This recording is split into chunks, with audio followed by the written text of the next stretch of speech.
आपका अपना कुल्हड़ न्यूज देख रहे हैं आप लोग और मैं हूं आप लोगों के साथ साहिबा।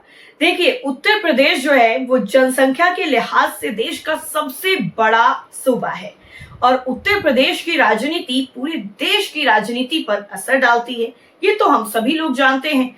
लेकिन इस वक्त उत्तर प्रदेश की राजनीति में काफी ज्यादा हलचल है और वो हलचल किसकी वजह से है? स्वामी प्रसाद मौर्य की वजह से। जी हाँ, स्वामी प्रसाद मौर्य की वजह से सियासी हलचल है, क्योंकि अभी हाल ही में गृह मंत्री अमित शाह ने एक ऐसा बयान दिया जिसने उत्तर प्रदेश की राजनीति में ऐसा भूचाल लाया है जो शायद इससे पहले नहीं देखा गया था। तो चलिए एक एक चीज आपको बताते हैं कि आखिर क्यों इतनी ज्यादा हलचल तेज हो गई है। दिल्ली का रास्ता उत्तर प्रदेश से होकर जाता है, ये तो सुना होगा, लेकिन गृह मंत्री अमित शाह के डिप्टी सीएम केशव प्रसाद मौर्य को मेरे मित्र कहकर जो बयान दिया गया, उसके बाद भारतीय जनता पार्टी में सियासी कयासबाजियों का दौर चल गया है। अखिलेश यादव ने 2027 का चुनाव भी कांग्रेस के साथ गठबंधन में लड़ने का ऐलान कर दिया है और अब सियासी चर्चा का केंद्र स्वामी प्रसाद मौर्य बन गए हैं। जी हाँ, वही स्वामी प्रसाद मौर्य जिन्होंने कुछ वक्त पहले अपनी एक अलग पार्टी बनाई थी, लेकिन क्या अब दोबारा से वो अपना सियासी रास्ता किसी दूसरी पार्टी में तलाश रहे हैं? चलिए यही जानने की कोशिश करते हैं। देखिए, ये वही स्वामी प्रसाद मौर्य हैं जो कभी मायावती पर पर्सनल हमले करते थे और गंभीर आरोप लगाकर बहुजन समाज पार्टी छोड़ने वाले स्वामी प्रसाद मौर्य ही हैं जिनके तेवर इन दिनों बदले बदले हैं। स्वामी प्रसाद मौर्य ने एक दिन पहले ही अभी हाल ही में उत्तर प्रदेश के बाराबंकी में बीजेपी के साथ ही समाजवादी पार्टी पर भी हमला बोला है, लेकिन बसपा की तरफ उंगली उठाने से परहेज किया है।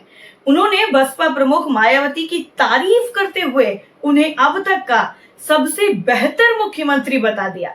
हालांकि उन्होंने आगे ये भी जोड़ा है कि बहन जी अब वो नहीं रही जो पहले थी। और इस बयान से एक दिन पहले ही स्वामी प्रसाद मौर्य ने बसपा के नेशनल कोऑर्डिनेटर आकाश आनंद को भी बधाई दी थी और कहा था कि वो राजनीति में अभी बहुत नए हैं, उन्हें यानी आकाश आनंद को पार्टी में और महत्व दिया जाना चाहिए।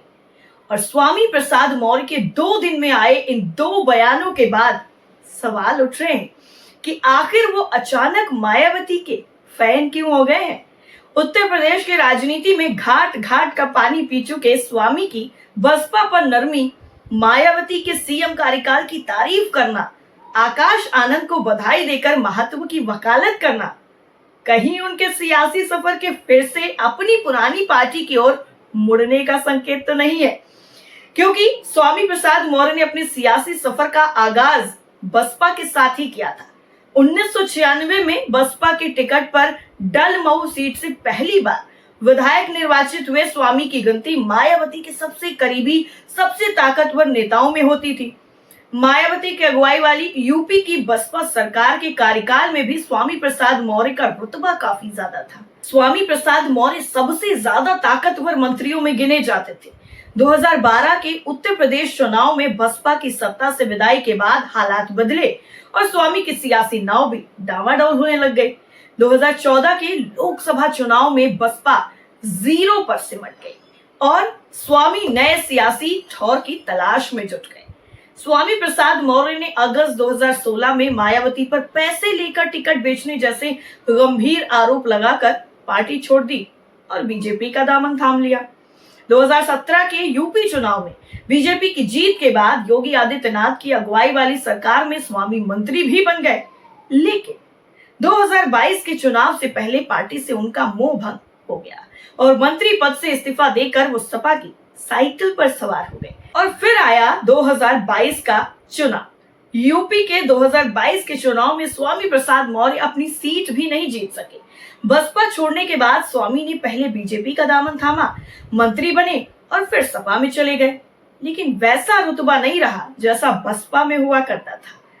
अब बसपा में क्या दोबारा से वापसी की पिच स्वामी प्रसाद मौर्य तैयार कर रहे हैं, ये सवाल उठने लगा है, क्योंकि स्वामी के हालिया बयानों को अतीत का रुतबा हासिल करने की उम्मीद के साथ ही बसपा में वापसी के लिए सॉफ्ट सिग्नल भेजने की कवायद के रूप में देखा जा रहा है। कहा तो यह भी जा रहा है कि अपना सियासी अस्तित्व बचाने के लिए स्वामी प्रसाद मौर्य अब बसपा में वापसी की पिच तैयार करने में जुटे हैं।